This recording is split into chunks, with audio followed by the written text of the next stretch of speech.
বিশ্বনবী তাহাজ্জুদের সময় দাঁড়িয়ে যেতেন।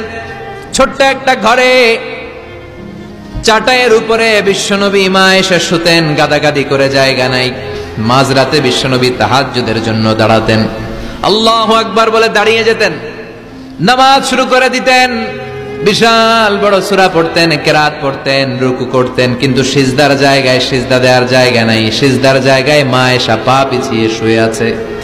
বুখারীর বর্ণনা, বিশ্বনবী সিজদায় যে হাত দিয়ে মা এসার পায়ের মধ্যে চিমটি কাটতেন, মা এসা বুঝতে পারতেন বিশ্বনবী এখন সিজদায় যাবে। সুবহানাল্লাহ পড়েন।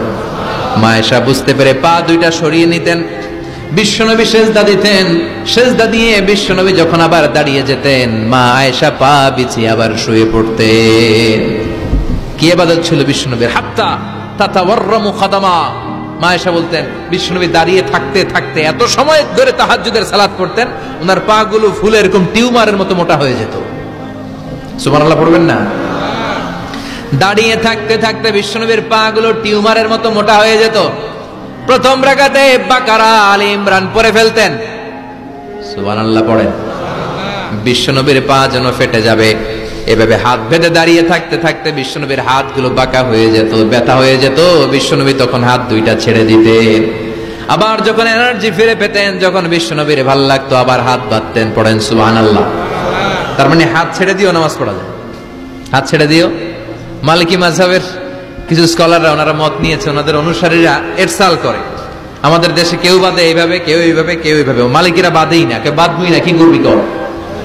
আছে না নাই? আপনি যদি হজ করতে যান মক্কা মদিনায়, এই আমলগুলো দেখতে পারবেন। এটা সুন্নাত একটা আমল। হাত ছেড়ে দিলেও যেখানে সালাত হয়ে যায় ওই জায়গায় কই বাঁধবে, এই নিয়ে কিলাকিলি আছে না নাই? উপরে না নিচে, আমিন জোরে না আসতে, আছে না নাই? বিশ্বনবী লম্বা সময় দাঁড়িয়ে তাহাজ্জুদ পড়তেন। তাহাজ্জুদ করলে আপনার মর্যাদা বাড়ায় দিবে কে? সাইয়েদনা জিবরাইল বললেন, ইন্না শারাফাল মুমিন ফি কিয়ামিল লাইল। বিশ্বনবী বললেন, জিবরাইল এসে আমাকে বলে গিয়েছে মুমিনের মর্যাদা তাহাজ্জুদের নামাজের ভেতর। সুবহানাল্লাহ পড়েন। তাহাজ্জুদের নামাজ পড়লে মর্যাদা বাড়ায় দেয় কে? 2 নাম্বার কুরবাতুন ইলাল্লাহ। তাহাজ্জুদের নামাজ পড়লে আল্লাহর সাথে নৈকট্য বাড়িয়ে দেয় কে? আল্লাহর সাথে কানেক্টিভিটি আপনার বেড়ে যাবে। আমাদের দুনিয়াতে সব জায়গায় কানেক্টিভিটি আছে। এমপির সাথে হাত আছে, চেয়ারম্যানের সাথে হাত আছে, ওই এসআই এর সাথে হাত আছে, পুলিশের আইজির সাথে হাত আছে, কিন্তু আল্লাহর সাথে হাতটা নাই। কথা কন। আসল জায়গায় কানেকশন লাগানো দরকার। চিল্লায় বলেন ঠিক কি না? মান লাহুল মাওলা ফালাহুল কুল্লু। যে ব্যক্তি আল্লাহর হয়ে যায়, গোটা বিশ্ব তার হয়ে যায়। যে সব জায়গায় যে ধর্ণা দেয়, আল্লাহর কাছে ধর্ণা দেয় না, তার কোনো মর্যাদা নাই। আর যে ব্যক্তি সব দিক থেকে মুখ ফিরিয়ে আল্লাহর কাছে যায়, গোটা বিশ্বের সবাই তার দিকে তাকিয়ে থাকে। এজন্য সম্পর্কটা লাগাইতে হবে কোন জায়গায়? তার মানে তাহাজ্জুদ পড়লে মর্যাদা বেড়ে যায়, আল্লাহর সাথে সম্পর্ক বেড়ে যায়। বিশ্বনবী বললেন, মানহাতুনা আনিল ইসিম। তাহাজ্জুদের নামাজ পড়লে, তাহাজ্জুদের নামাজ আপনারে পাপ কাজ থেকে বাধা দিবে। সুবহানাল্লাহ পড়ে। তাহাজ্জুদ যারা পড়ে এরা পাপ কাজ করে না। চিল্লায় কোন ঠিক কিনা? 4 নম্বরে মুকাফফিরাতুল লিসাইয়্যাত। পাপ আর অন্যায় যদি কিছু হয়েও থাকে, তাহাজ্জুদের নামাজ পড়লে তাহাজ্জুদের নামাজ পাপগুলোরে ধুয়ে মুছে সাফ করে দেয়। এজন্য তাহাজ্জুদ পড়ার দরকার আছে না নাই? ঘুমের আরবিতে কিছু নাম আছে। ঘুমের একটা নাম হচ্ছে আন-নুআস। নুআস মানে ড্রোজিনেস। বাসে বসে আছেন, বাসও ঝুলে আপনিও ঝুলতেছেন, এরকম হয় না? ঝিমুনি, এটার বলে নুআস। আরেকটা হচ্ছে সামান্য হালকা লাইট স্লিপ, সামান্য ঘুম, এটার বলে পাওয়ার ন্যাপ। হালকা হালকা ঘুম, ঘুমও আসছে, আবার কে যেন কথা বলে ওইটাও শোনা যায়, এরকম ঘুম আছে না নাই? এটার বলে সিনা। আরবিতে এটার কি কয়? সিনা। আরেকটা হচ্ছে ভালো ঘুম, এটার বলে নাউম। এটার কি বলে? তাহলে পাইলাম নুআস, সিনা, নাউম। আরেকটা হচ্ছে জন্মের ঘুম। কিরকম ঘুম? এমন ঘুম যেই ঘুমে ডাকলেও মানুষ ওঠে না, যেটা শেষ রাতে আমাদের যে ঘুমটা হয়, রাত 3টা-4টার দিকে কম্বল টেনে টেনে আরেকটু ঘুমাইতে মনে চায়, এরকম একটা ঘুম আছে না নাই? এই ঘুমটাকে আরবিতে বলে হুজুদ। কি বলে? সবাই বলেন। এই হুজুদের ঘুমকে স্যাক্রিফাইস করে ওই টাইমে যে সালাতটা পড়া হয়, ওই সালাতকে আরবিতে বলে সলাতুল হুজুদ বা সলাতুত তাহাজ্জুদ। সুবহানাল্লাহ পড়বেন না?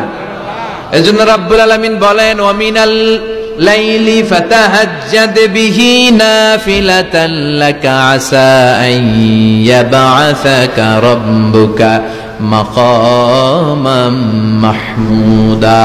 ও ও নবী, রাত্রিবেলা দাঁড়িয়ে আপনি তাহাজ্জুদের নামাজ পড়েন, আশা করা যায় বিশাল সম্মানিত মহিমান্বিত জায়গায় আল্লাহ আপনারে বসায় দিবে গো নবী। ঠিক কি না? তাহাজ্জুদের সালাত পড়লে মর্যাদা বাড়ায় দেয় কে? মুমিনের বৈশিষ্ট্য, তারা রাত্রিবেলা তাহাজ্জুদের সালাত পড়ে।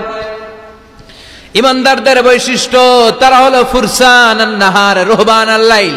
রাত্রিবেলা তাহাজ্জুদের যায় নামাজে কান্নার ঝড় তুলে, দিনের বেলায় ঘোড়া হাঁকিয়ে জিহাদের ময়দানে জিহাদ করে। ঠিক কি না? দিনের বেলায় চলবে কি? জিহাদ। এজন্য বিশ্বনবীর প্রথম প্রশিক্ষণ নিতে বললেন আল্লাহ, কুমিল লাইলা ইল্লা কালিলা। ও নবী, বিশাল মিশন নিয়ে দুনিয়ার বুকে আপনি এসেছেন গো নবী। প্রথম প্রশিক্ষণ যেটা নিবেন, রাত্রিবেলায় দাঁড়িয়ে দাঁড়িয়ে তাহাজ্জুদের প্রশিক্ষণ। বিশ্বনবীর আদেশ করলেন কে? কিসের আদেশ? সবাই কোন? আরো জোরে। ওই মুহূর্তটা তাহাজ্জুদের সময়টা এমন সময়, ইয়ানজিলু রাব্বুনা ইলা সামাইদ দুনিয়া, রব্বুল আলামিন আরশের উপর থেকে দুনিয়ার আকাশে নেমে আসে। নেমে আসে মানে বিশেষ একটা মনোযোগ দেয়, আর দুনিয়াবাসীরা ডেকে ডেকে বলে, গোলাম আলা মিন মুস্তাগফিরিনা গফির আলা। কার ক্ষমা লাগবে ক্ষমা চাও, সব গুনাহ আমি ক্ষমা করে দেব। আলা মিন মুস্তারজিকিন আরজুক আলা। কার কি লাগবে আমার কাছে চাও, সব আমি দিয়ে দেব। আল্লাহু আকবার। আলা মিন মুস্তাকসিন আকসুলা। যার জামা দরকার জামা চাও, জামা দেব। ক্ষমতা দরকার ক্ষমতা চাও, ক্ষমতা দেব। নেককার স্ত্রী দরকার, নেককার সন্তান দরকার, সন্তান চাও, সন্তান দেব। সব দেয়ার মালিক কে? কেউ যেটা পারে না পারে কে? কেউ যেটা দেয় না দেয় কে? কেউ যেটা বোঝে না বোঝে কে? আল্লাহ শেষ সাথে আম করে ডাকে, দেওয়ার জন্য ডাকে, কিন্তু চাওয়ার সময় আমাদের নাই। উনি দেওয়ার জন্য প্রস্তুত, কিন্তু এটা তো নেওয়ার লোক লাগবে। কথা কন।